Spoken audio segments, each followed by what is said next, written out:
Hello there, ladies and gentlemen, and welcome to another episode of CookieCast. Today on CookieCast, it's the darkest timeline. So, just me, just talking. I mean, it's nonsense, isn't it? It's just absolute nonsense. I didn't have a lot to talk about this week, so the podcast is over an hour long. Go figure.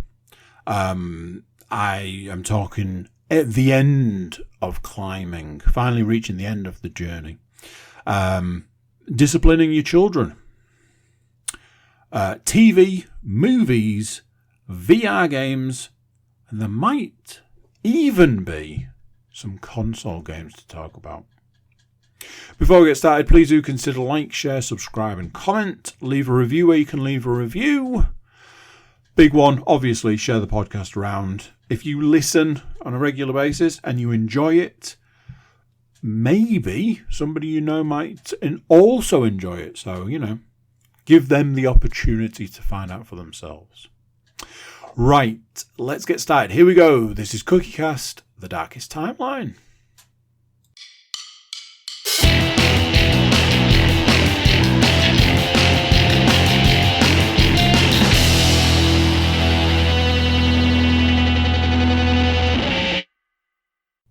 Hello. How are you doing? Are you well? Good. Yeah, I had that whole pause for effect. Yes, podcast time. Super weird week of nothing happened. Which doesn't make for great podcasting. There is, I think, twice as much entertainment stuff this week as there is anything else. Which is great if you love the entertainment section.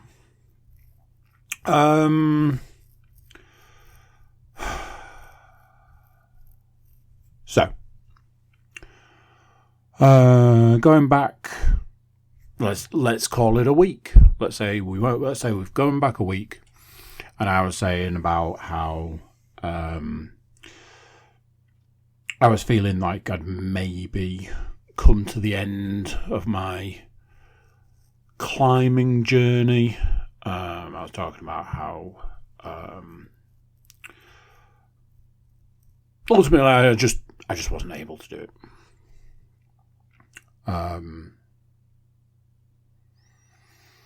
So I went, I'm going to presume, 2 early mornings last week. And I think on Wednesday morning I was like, yeah, I just don't really know. I just don't really know what there is here for me. I can't do this, I can't do that, and I can't do the other. So that was Wednesday. I was kind of like starting to get into the mindset of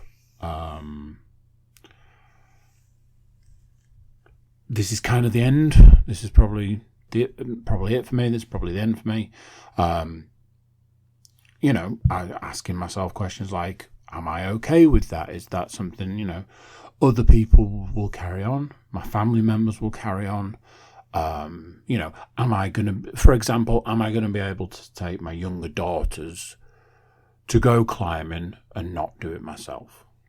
When my son reaches an age where he can go, am I going to be okay taking him and not going myself? And I'd sort of got to this point of, I think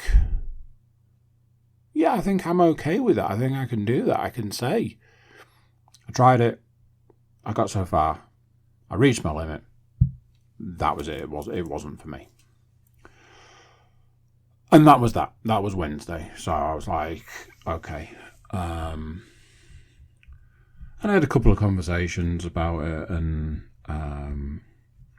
sort of the conversation of, well, really, you should go Thursday and just see.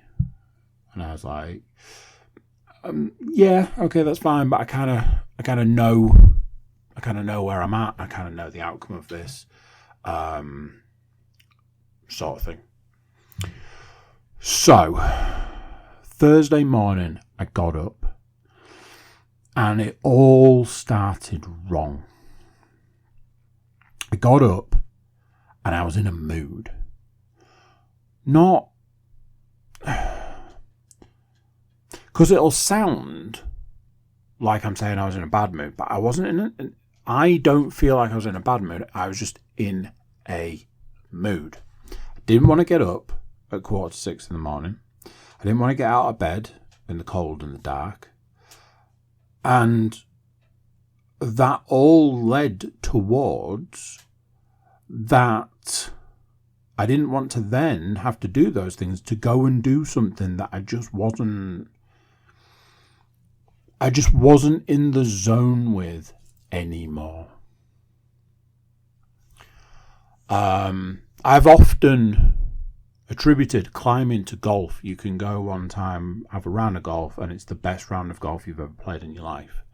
And you can go 2 days later or a week later or a month later and have the worst round of golf where you throw your golf clubs in a lake.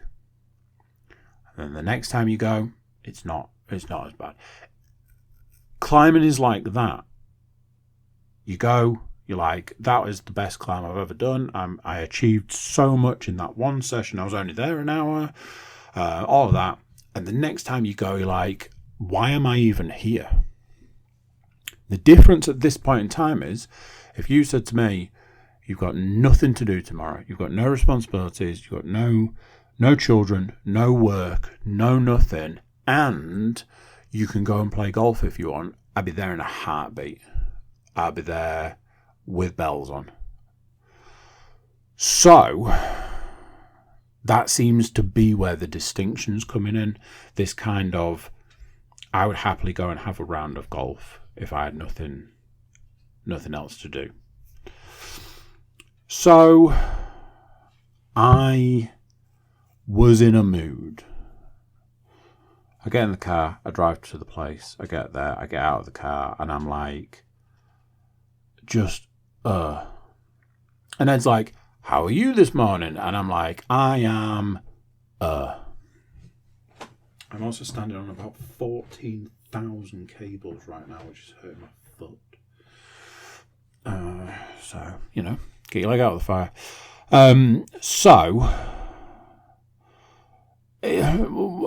One of those mornings where I didn't want to have to talk, I didn't want to have to interact.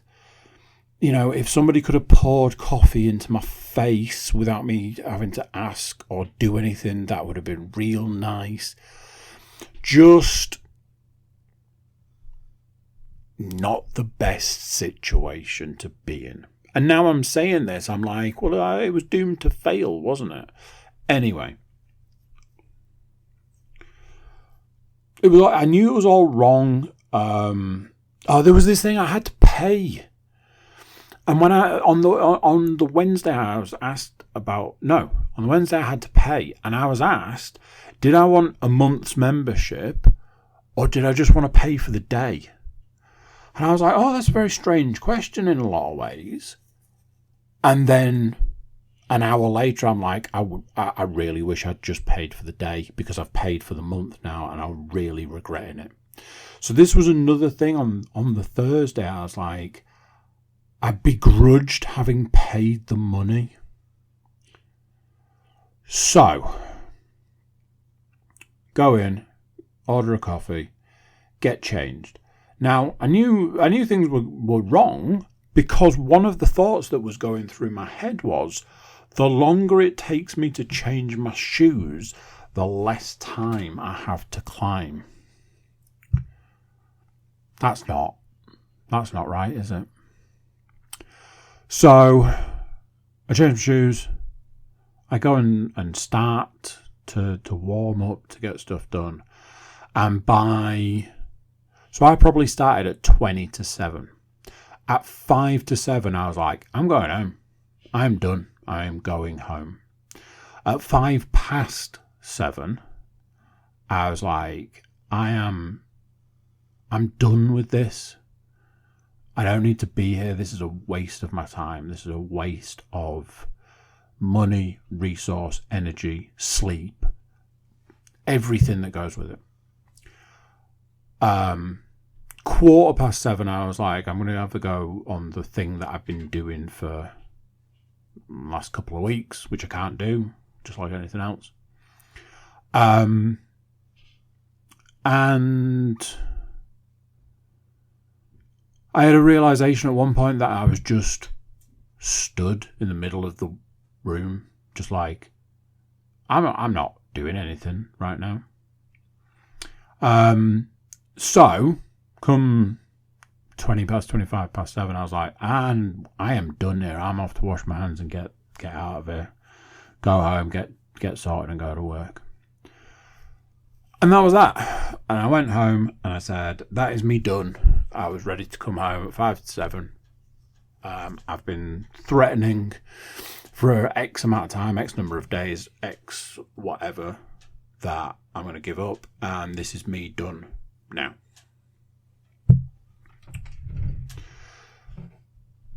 And that was that. And I was so fine with it. I was so ready for it. I was like, I physically can't achieve anymore. I can't do any more than this. Now, as I like to preempt things, right now you think that I'm joking and I'm messing and I'm going to hit you with a, show you the right but hit you with the left sort of thing. Yes, to a degree. I'll spoil my own story. So that's Thursday. Friday's Friday. However, I've said about doing a parking situation on Saturday to make it easier for Leanne to go and climb, get a parking space and all this. Also, going and running in and around the area of where climbing is has become quite convenient for me on a Saturday. It's forcing me into this longer run situation. And I'm like, okay, I can get on board with that. So I was like, right, what I'm going to do is I'm going to drive there, I'm going to park, and then I'm going to run. And I have this really long, elaborate plan for my running, and to do with the parking, and to do with making sure that Leanne could get there so that she could climb, and there was still a parking space, and all of this sort of stuff.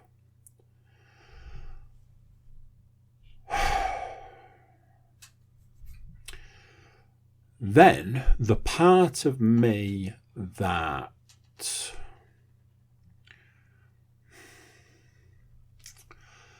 doesn't like to quit, doesn't like to be defeated, doesn't like to say that I can't do something, reared its ugly head and started trickling information into my brain. And that trickle was, maybe you've just looked at it wrong. Maybe you need to look at it a different way. Maybe, what about this and what about that and what about the other? And the thing that my brain landed on, the way to pique my interest, was to say, maybe a change is as good as a rest. Maybe you've burnt yourself out because you keep going and doing the same things. And as you've said, you can't do those things. So maybe that's the stuff you shouldn't be doing. And the other part of my brain's going, okay, I'm listening. Like, maybe you go and try other stuff. Try different things. Try something that you would never think of trying. And that's interesting because I have had results with that before. A change is as good as a rest, and in my head, I can't do that. Let's give it a try and see if that's true. Oh my word, I managed to do it. That is a thing. I was recounting that there were like 3 climbing routes in the entire place I could actually do. And the weirdest thing of all is that one of them would be considered to be quite difficult for a particular level.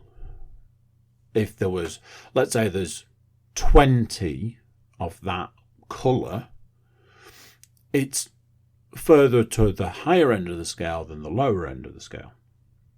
And I can do it. And I can do it with no real issues. There's a point where I have to say to myself, it's actually easier to go all the way up to the top than it is to do anything else. And that just drives me on to finish it. So that part of my brain starts, almost the water torture, the drip, drip, drip, drip, drip.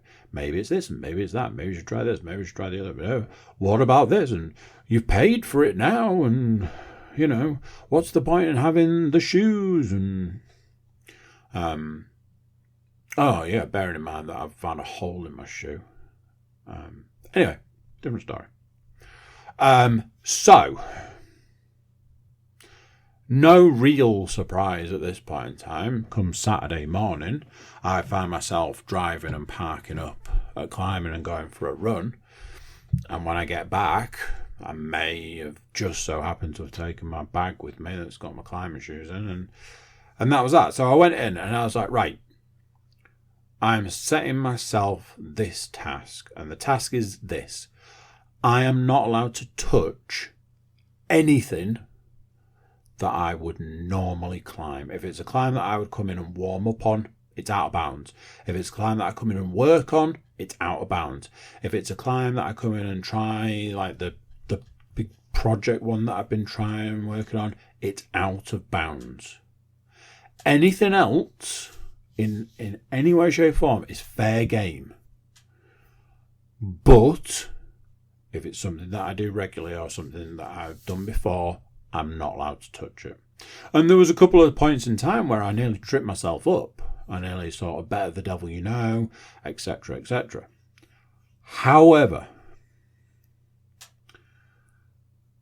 I went off and I was like, well, this climb here, this route here, I wouldn't normally do this because it's difficult.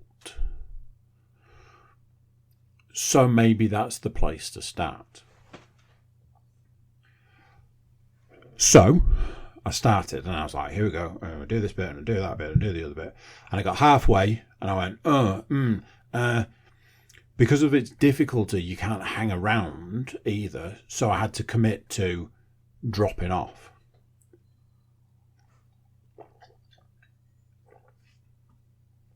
And I either dropped off the wall or climbed back down, or I don't often drop off the wall from halfway up it.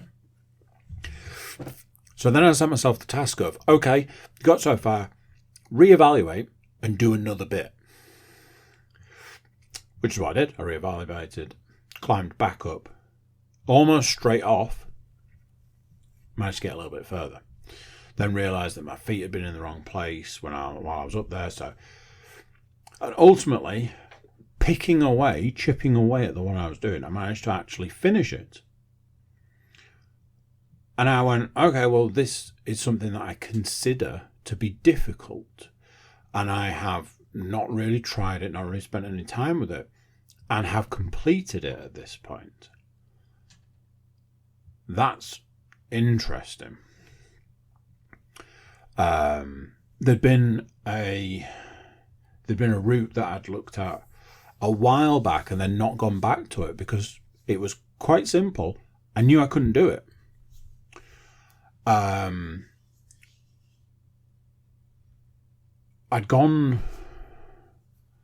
allow myself to do that one because it's not one that I'd been working on and it's not one I would warm up on. It was one that I'd tried at some point, had managed to do it at an early point and then never been able to do it since. So I just didn't try it. Went, tried it, finished it. Went to the next one along, climbed up, got so far, really struggled with the last couple of holds, but came back down, reset, started again, went back up, tried again, did it. So I started using this method to see how far I could get. Now then, there was two things. One, I was going increasingly further into the difficulty levels to wildly outside of my ability.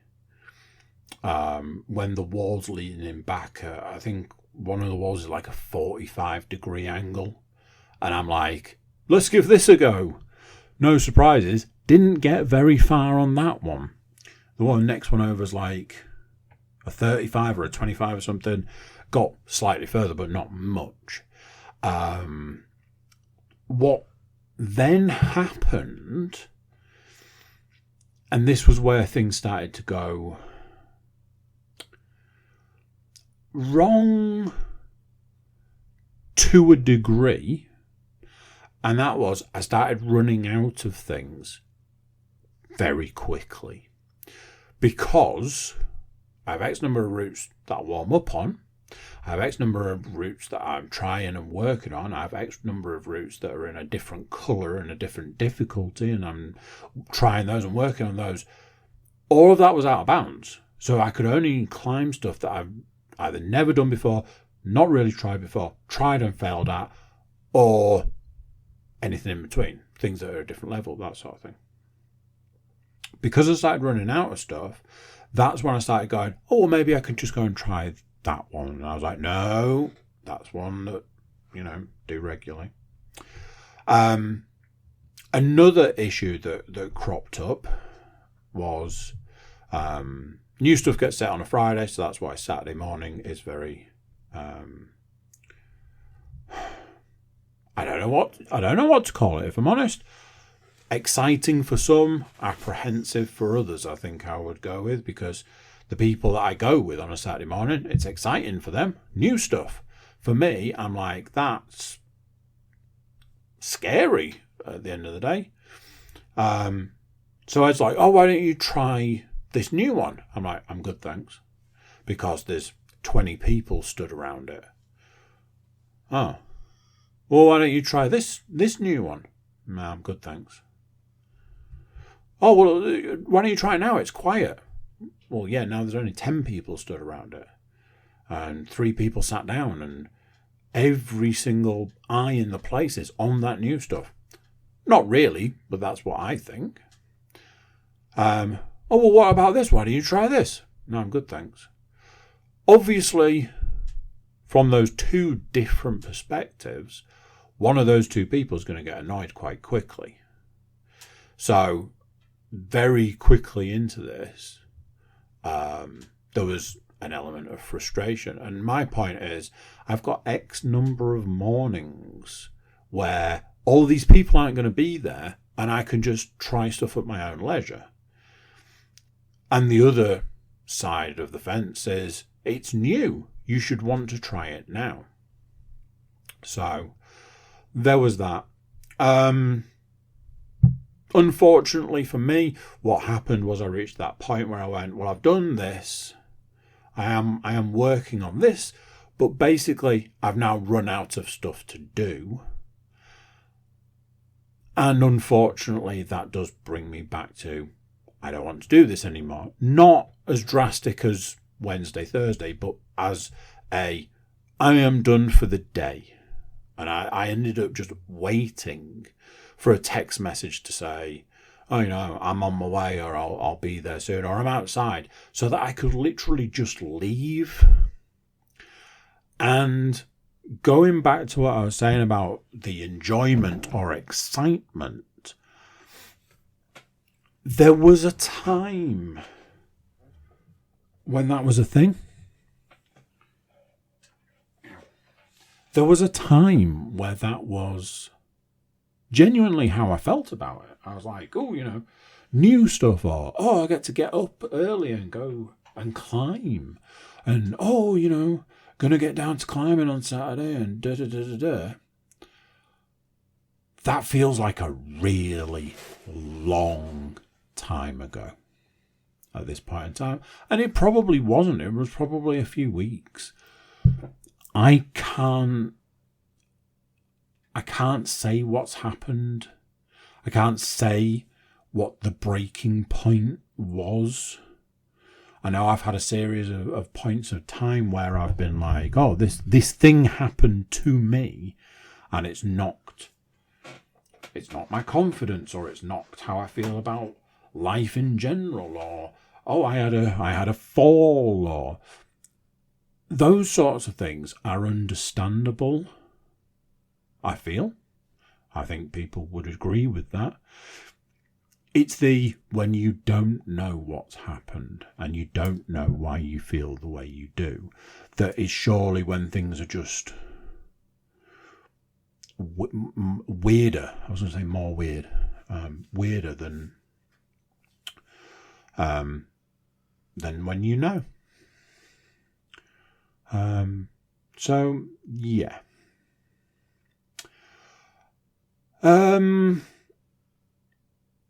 I've been having some disciplinary issues in the house. I think I spoke about I was going through a phase with my youngest daughter that I went through with my middle daughter.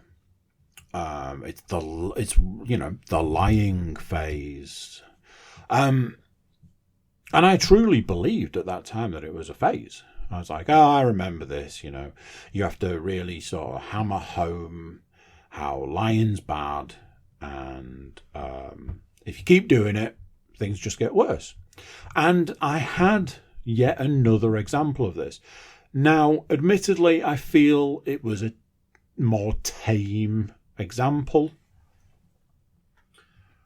However, it was a point in time where my youngest daughter was asked the question, and rather than answering that question a certain way, she chose to lie.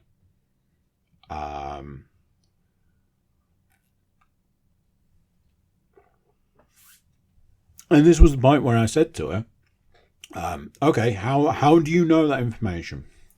And she was like, oh, it's because of this. And I was like, I knew you were going to say that. And I know for a fact that that's a lie. So we went through it and we broke it down. And in the end, she was like, yes, I didn't know that information. I was like, no, I know you didn't. But you did lie. And I told you that if you lie, your punishment has to get worse. So between us, we worked out a punishment. And she said she's not going to do it anymore. And she took her punishment like a champ. And that was that. Now, I think we can all say that we'd hoped that would be the end of the story, but the story has changed and morphed into something else. So, Sunday.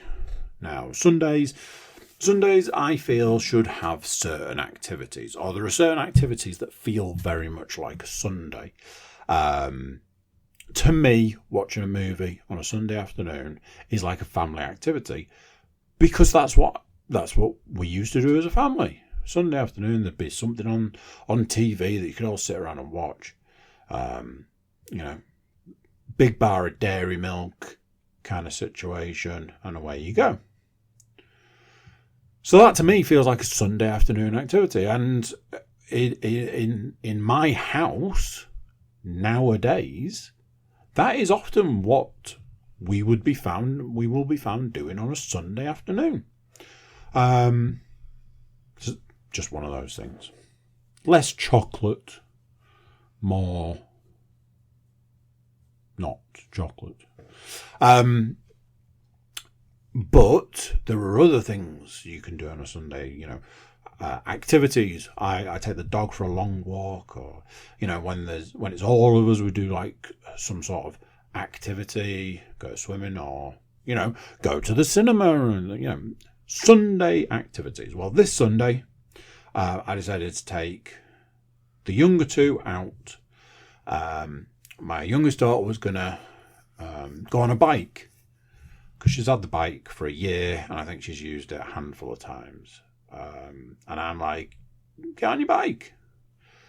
So we sat on out from the house, having spent far too long getting everything ready. Now, there is another part to this story, and the other part is that my daughter really wanted to go on a bike.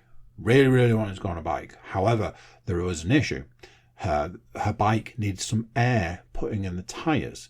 Now, as I found out, this was an overestimation. One of the tyres didn't need any air at all, and the other needed a smidge of air putting in. The way it had been told to me, she was basically riding on the rims. So, different sort of situation. However, my daughter never stopped going on about it. As I stepped foot through the door, having taken the dog for a walk, the first words out of her mouth were, "Daddy, don't forget you need to put air in my tyres." I was like, I know. And I've just stepped through the door. So, don't forget you need to put air in my... Oh, I need air in my tyres on my bike. And my bike needs air put in it. You can imagine, I don't need to go through it the 4,000 times I heard it. I was getting more and more annoyed because ultimately, my plan was walk the dog, get home, drink a coffee, go and put air in the tyres. That was my plan. Anyway, having gone through the battle that was putting air into tyres, got the bike out, got my son in the pushchair, everybody's got hats, coats, gloves, the works, because it's cold. And we set out on our voyage. And we made it to the end of the drive. And that is not an exaggeration, an overestimation, or anything. We made it to the end of the drive. And then it started. I don't want to go on my bike. Okay, well, you have been on at me all morning about putting air in your tyres, which I have done. We are all dressed and ready to go on this bike ride / walk. You are absolutely going on your bike. Get on the bike. I don't want to go on my bike. Okay, well, that's not an option at this point in time. Get on the bike. I don't want to. That's not really up for debate. Where we are now is going for a bike ride. You will get on the bike and you will pedal that bike in that direction and I will follow you. No.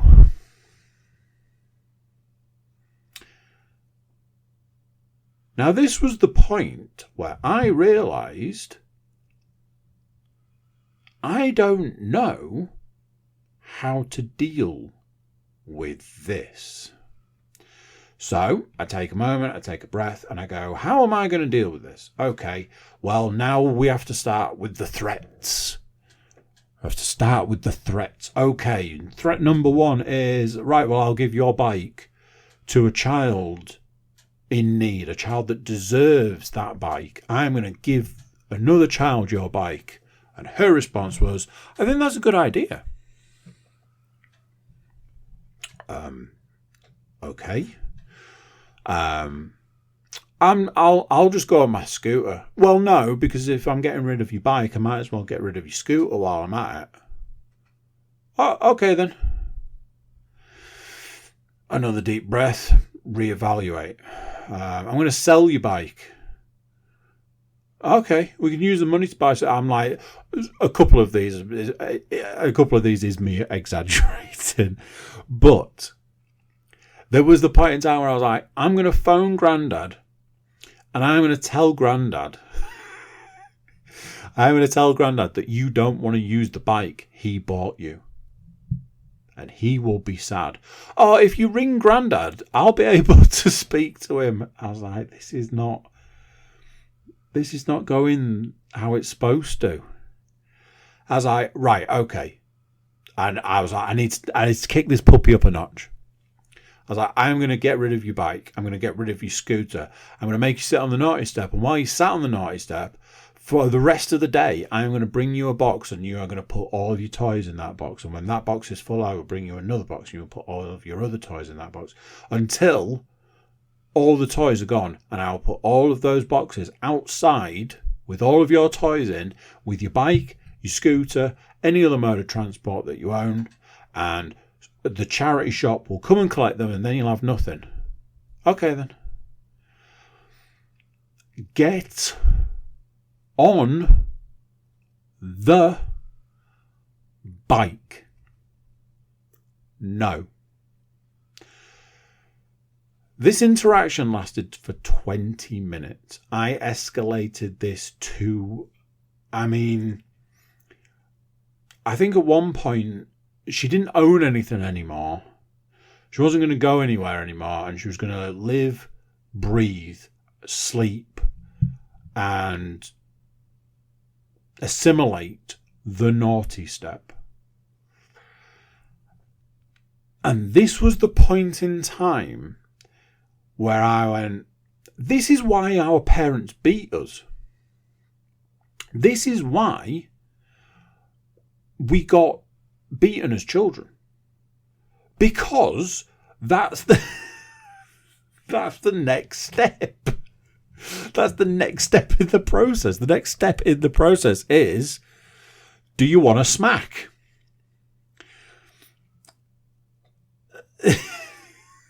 I could fully understand every part of it at that moment in time.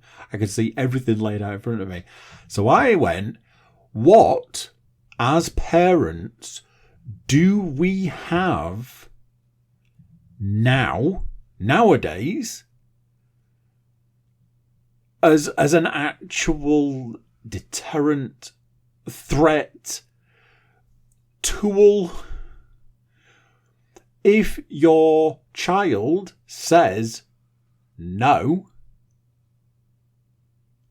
then what? What have you got left? If you go through all of the things that you can think, all the punishments you can think of, and the answer you get from your child is, no, I don't want to do that, where do we go from here? And honestly, I truly believe this is why the world is the way it is right now. I honestly believe this is why things are the way they are. In the end, I don't even know what I said. I can't remember what I said. Because we were at like DEFCON 5 and beyond when I'm getting rid of everything she owns and telling her she has to live on the naughty step. Oh, it was the everything. I was throwing everything I had at this situation. And I'm like, I've got nothing left. My bag of tricks is empty. And at some point, she just went, okay then, got on the bike, pedalled a bit, went, oh, this is why I didn't want to do it. I was like, well, you have to steer the wheel away from the grass. Just do that. Oh, right, I'm off. Right, I'll see you later. I'm like, there we go. We then went for a bike ride and a walk. Best thing that's ever happened. She rode to school on the bike today and home. I'm like, I'm glad it's not a thing anymore, but who knows what's going to happen next? I am terrified of that child becoming a teenager. Terrified. She's basically a teenager now. And what tools do I have to deal with it? I got nothing. Nothing. My bag of tricks is empty. That is the week. Having almost nothing on my list, I managed to, talk for the best part of 40 minutes. So, yay me. TV, movies, VR, and that's right, ladies and gents, console games. Here we go. Let me just grab a drink. I have a drink. I'm just going to have some of that drink. And that drink is a delicious non-alcoholic Guinness. Ooh. delicious. So, I've watched episode 5, 6, and 7 of 8. Yeah, I know. Of Obliterated. I managed to get a good run at the episodes that I had left. I'm not going to spoil anything because, what I'm going to talk about is a spoiler. So I'm not going to talk about it too much. What I will say is this.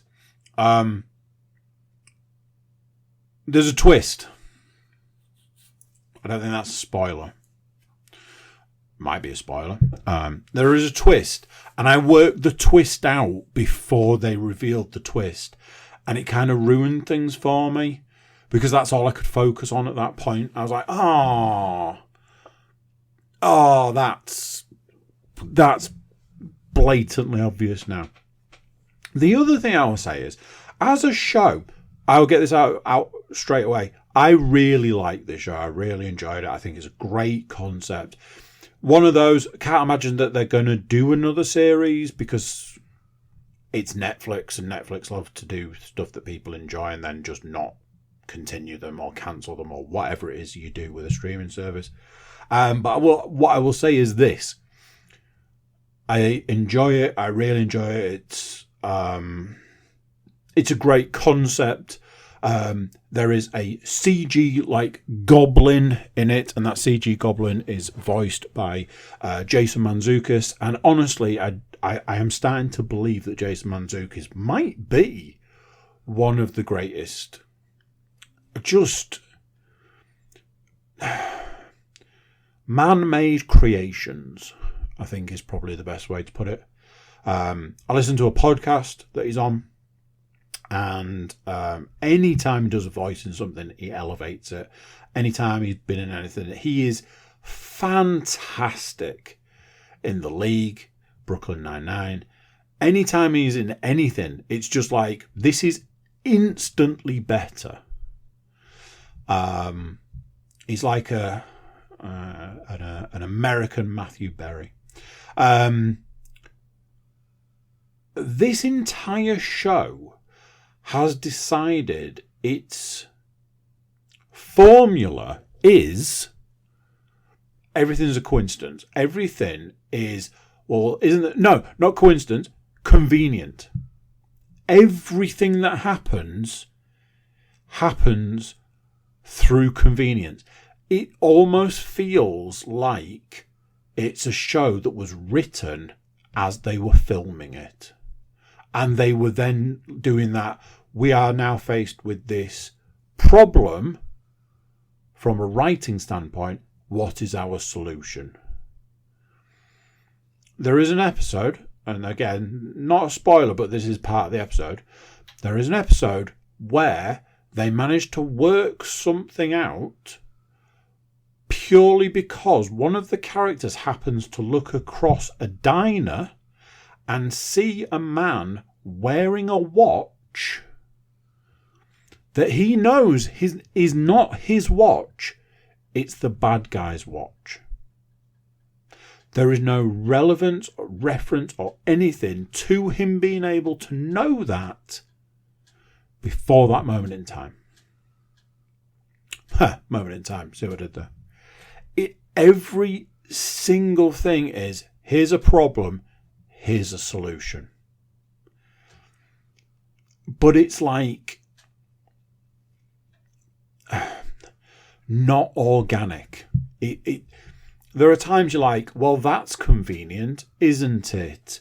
Because otherwise the episode / program / series would grind to a complete halt. Having realised the twist earlier than maybe it was meant, and then the twist happening, there has been a small element for me where I've gone, I might have lost a little bit of interest. Basically, what I'm saying is I've watched 7 out of 8 episodes, and I will watch the 8th episode. I can't, in all honesty, tell you when that might be. It could be tomorrow. It could be a week from now. So, look out for that podcast further down the line. What's next on the docket? I watched a movie. Now then, I have these things. I see trailers for films that I say this. Oh, that looks kind of interesting. I wouldn't mind seeing that. What I mean by that is, that looks quite interesting. I wouldn't mind seeing that. I'm not going to pay to go to the cinema to watch it. So I'm probably going to wait until it comes out on, like, on-demand / streaming.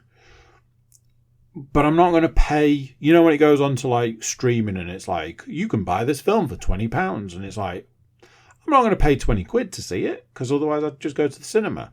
So I'm going to wait for that to come down in price. And once it comes down in price, I'm then just basically going to wait for it to go onto a streaming service for free. And by free, I mean I already pay for it. It was one of those. I saw a trailer a little while back for the film American Underdog, which is the Kurt Warner story. Kurt Warner story being famous in the world of the NFL. He was... at one point in time, he was drafted to play for the Packers. And as far as the film, as you believe, he lasted like 2 days. Didn't get any success through only lasting 2 days with Green Bay Packers. So that's the end of his football journey, the end of his football career, really. And then ends up stacking shelves in a supermarket on a night shift and playing a thing called arena football, which is a little bit like American football if it was done by the circus, because it kind of is in a way. And then gets a phone call to go and try out for the Rams. Tries out for the Rams. Certain people there don't want him. Certain people there do. Ends up playing for the Rams, and they go on to win a Super Bowl. Now then, that is basically the story as the film will tell it. Jumping back quite a way, there is a point in time where he meets a lady, and she already has 2 children. One of them has special needs. He is blind, and it's kind of mostly it's just the fact that he's blind, but he does have some other issues. Now I say this lady has 2 children. The film's like, hey, she's got 2 kids, but we're only going to focus on one of them. And there are points in the film where you're like, isn't there another child somewhere? Where's the other child? So there's that. He meets this lady. She's very apprehensive of them starting a relationship because she's got these children. She is ex-military. Yet they start a relationship anyway, and there is a variety of ups and downs in that relationship to do with football and work and kids and all sorts of things.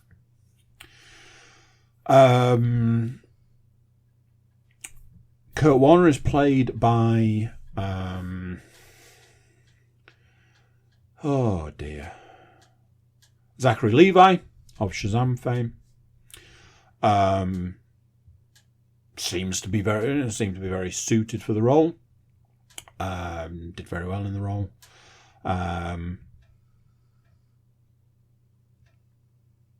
I really enjoyed it. I really liked it. I thought it was a very good take on the story.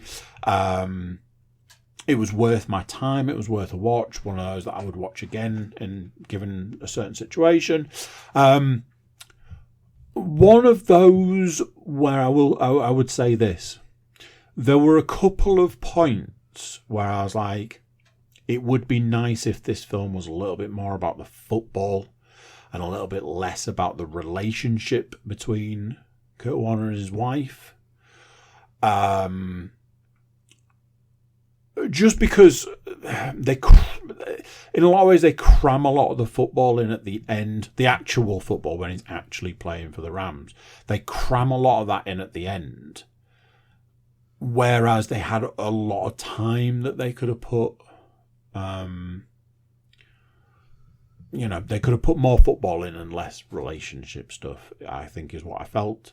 I was fine with the relationship and the building of that relationship and the ups and downs that they had and the trial and tribulations and the problems they had. But there were a couple of points in the film I was like, it's a bit much. Almost a couple of points where I would have potentially fast forwarded had I known. Just because I was like, for what I want from this film, I don't need this bit. Outside of that, very enjoyable film. If you know the story, or if it's something that's that might interest you, I would definitely give it a whirl. I very much enjoyed the film.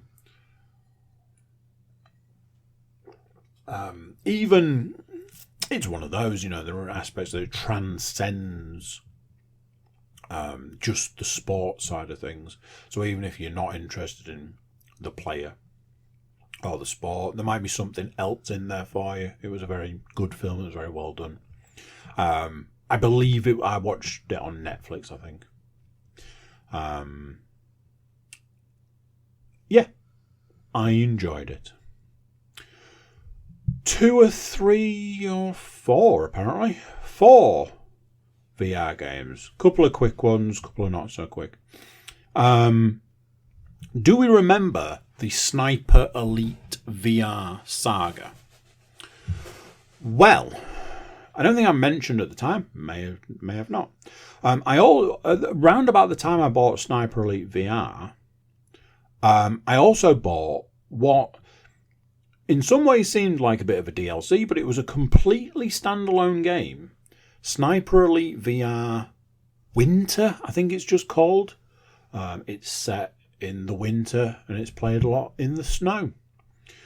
Obviously, with the issues I had with Sniper Elite VR, anybody that doesn't know, it's a game that I really wanted to play. I was really looking forward to, and I don't know if there was some sort of a glitch with it, but I couldn't progress past the first actual main mission. It just kept telling me I'd failed and didn't seem like I could really do anything to change the outcome of it. Contacted Oculus, Meta, however you want to say it, and they, as a gesture of goodwill, refunded me not all the money I paid for it. Anyway, I had bought Sniper Elite VR, the winter version. It didn't cost a lot of money. I think it was like £11 or something. And I was very apprehensive with the fact that obviously I've had issues with the main game. I'd read reviews where people were like, this is kind of a DLC, but it is standalone. So I was like, okay, well, I'll give it a whirl. A completely different gaming experience. So they've borrowed a few things from the original and just put white for snow on it. But I was fine with that. I was like, yeah, I'll go to your shooting range. That's the same as it is in the other one. So I did all of that, and that was that. And then it was like, hey, go and play this mission. And I played the mission, and it was one of those things. The perfect length mission. Not too long, not too short, just perfect length. And I went, okay, well, we're off to a better start because I've completed the first mission of the game. So I did the next mission, and again, really good length, and I finished the level. And the shooting was good. And one thing I will say, one massive downside to the game, and something that I just could not understand. There is a point when you do the shooting range where you're supposed to put together a loadout. So I was like, oh, I want this pistol, and I want this sniper rifle, and oh, I want this type of gun, like you can have a machine gun or a shotgun, or oh, I want this for my other weapon, and oh, I'll take this, that, and the other, and I put all the stuff in the box and set that as my loadout. Every level you start with none of the stuff in your loadout. You've got a sniper rifle, which could be any sniper rifle, and more often than not, you start with this same machine gun. But you've got no pistol, which the silenced pistol is like a staple for Sniper Elite VR. There was only a couple of levels where I even got the opportunity to get that weapon. And, you pick things up like, oh, I picked up a shotgun, and oh, I picked up a new sniper rifle, oh, I picked up some grenades, and oh, I've got a pistol. And you start the next level, and the next level could be in the exact same location. It's just the next bit of that level. No weapons other than one sniper rifle and one machine gun. A very strange thing. I couldn't quite get past it. It just didn't make any sense. It just doesn't make any sense. However, I thoroughly enjoyed that game. Just a great gaming experience, top to bottom. There is level that towards the back end, I thoroughly enjoyed. I was just like, I don't know if this is like that contrast, because I had to get a refund on the other game and this one was actually playable and enjoyable and I really liked it, etc., etc. Where I'm just like, I'm going over the top, I'm going overboard with how much I liked it because the other one wasn't for me. But that is my opinion. I've played some Smash Drums. Not a massive amount to update. I did last night try. There's like two modes. One where you have like drums and cymbals that come towards you and you have to hit them in the right place. And another mode where you've got a full drum kit and then you just, like very much like Guitar Hero, you've just got lights that go past a bar and you have to hit the right colour drum or cymbal at the right time. I tried both methods and what I could do and what I couldn't. However, last night I realised that the one I couldn't do was at the time that the settings were wrong. So just before I turned it off last night, I'm like, I'm going to give it a go. Wasn't perfect, but it was better than it was last time. So I'm a bit like, oh, now I've got like a different mode to play. Something I will say, I paid additional money when I bought the game. I paid another £15 for 3 different music packs. There were £5 each, and I was happy to pay them because of the songs that were listed in these music packs. It feels like the packs aren't there. Some of the songs I remember well, and I'm like, oh, that song's there and that song's there. And one on the side menu, you can pick like the rock pack.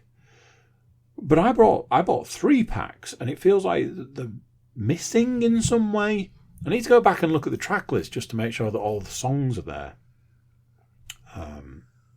But anyway, I got a couple of these sort of cool little attachments for my controllers that are these, I say little attachments, these big guns. They're just like plastic overlay things, but it is kind of fun. So because I got those, it made me want to play After the Fall. So I had a couple of goes just to try it out. One of them works really well, gives you that little bit of an extra weight, makes you feel like you're holding a gun. The other one rubs when I'm using the movement. It rubs on a finger. So there was part of me that was thinking maybe I'd just use one of them. But it reignited my whole playing After the Fall.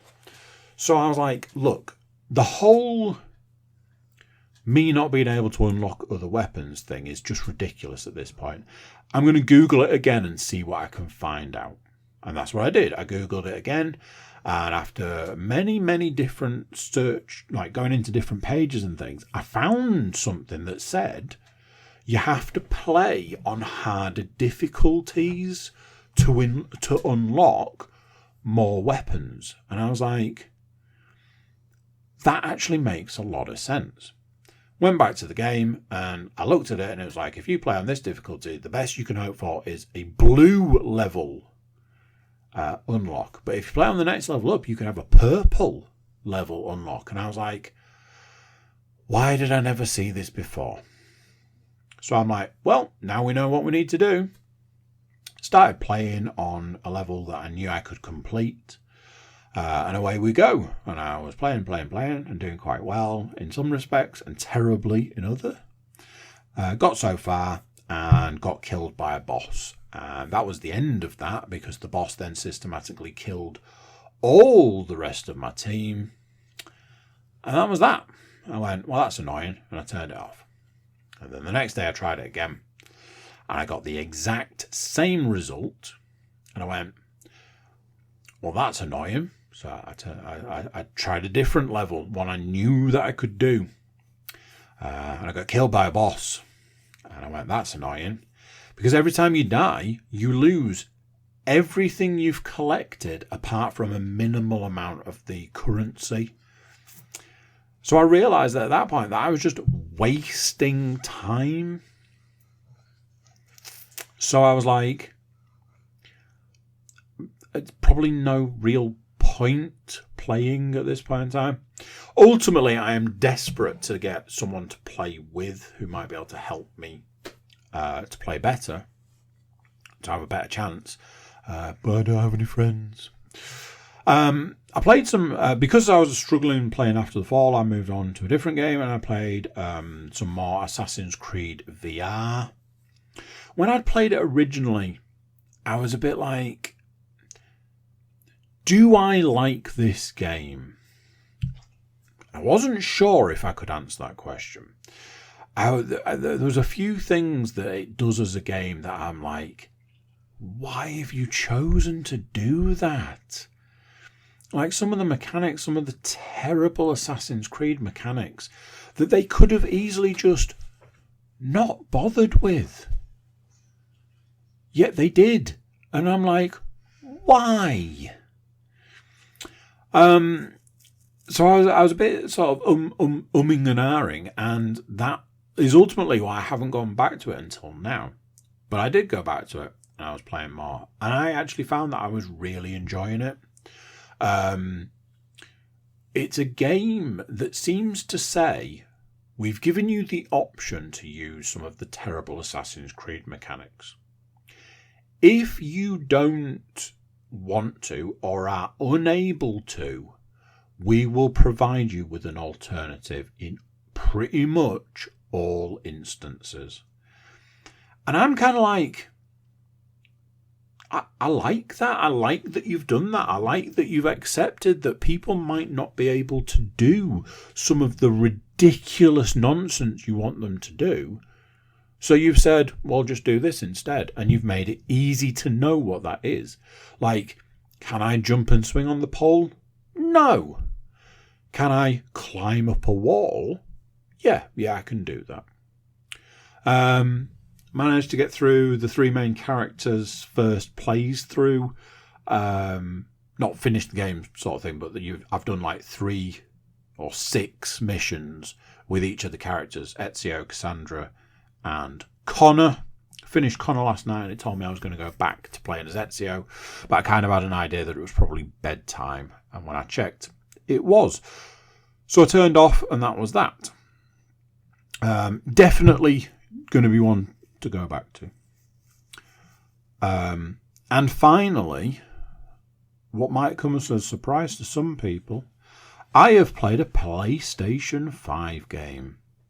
I am very much aware that VR has taken over my gaming time at the moment, for better or worse. If I'm honest, and I've said this before, I've said this to people, I'm kind of riding the wave and happy to ride the wave, because there's that fear of it being a gimmick, that fear of it being short-lived, that fear of one day you put it down and you never pick it back up. I had some issues with the first quest. Plugging it into my PC killed my PC, and there was the point in time where Meta announced they were no longer going to support it, and it just annoyed me. So I just stopped playing it out of spite, not because I didn't enjoy it anymore. I played a PlayStation 5 game, one of the ones that I got for Christmas. I played Baldur's Gate 3. A few things about this game. Number one, and I have to hold my hands up completely on this, not the game I thought it was. Probably should have done a little bit more research into this game. Somebody said to me, because I mentioned that I had it, and they were like, but isn't it like a turn-based RPG? And I was like, is it? I thought it was like a third-person walking around kind of jobby. They were like, no, I'm pretty sure it's a turn-based RPG. It's like, oh, that's news to me, having bought the game. Something that I knew, and I was like, I need to give it the time it deserves, but I knew it was going to take a long time to set up a character. And I wasn't wrong. I think it took me 40 minutes to get a character set up and ready to play. And then I played the beginning and I managed to get through the beginning, and there was the point where I died in the first level and I went, this is going to be interesting. And then realised that I'd completely ignored what it told me to do. So, that one was on me. So the next time I played it, didn't ignore what I was supposed to do, and weirdly managed to do it, which is just very strange. Got through that bit, moved on. Unfortunately, there was the fact that it's absolutely a game that demands your time and attention. And I had, one foot in the VR world when I was playing it. So I was a bit like, I might need to come back to you at another point. So that's where we're at with that. I'm obviously not saying I'm never going to play it again. What I'm saying is I need to give it the time it deserves. So there we go. That is a podcast where I thought, I don't really have anything to talk about this week. I'll bang out a 20-minute podcast and we'll be done. Anyway, thank you very much for listening, and I'll catch you next time. So there we go. What do you think to that? It was what ended up being a longer one than I thought it would be. Who knew? Big thank you for watching, big thank you for listening, big thank you for being here. Before you go, if I can ask you to do a couple of little jobs for me. Number 1, click that like button. Number 2, subscribe. Number 3, share the podcast around. Number 4, check out the website, thecookiecast.com. Over there we've got some social media links and an email button, and that way you can get in touch with us. Right, there we go. Done. Out the door. That's it for this one. Until next time, I'm going to say bye, and I'll see you then. Thank you for listening to this episode of CookieCast.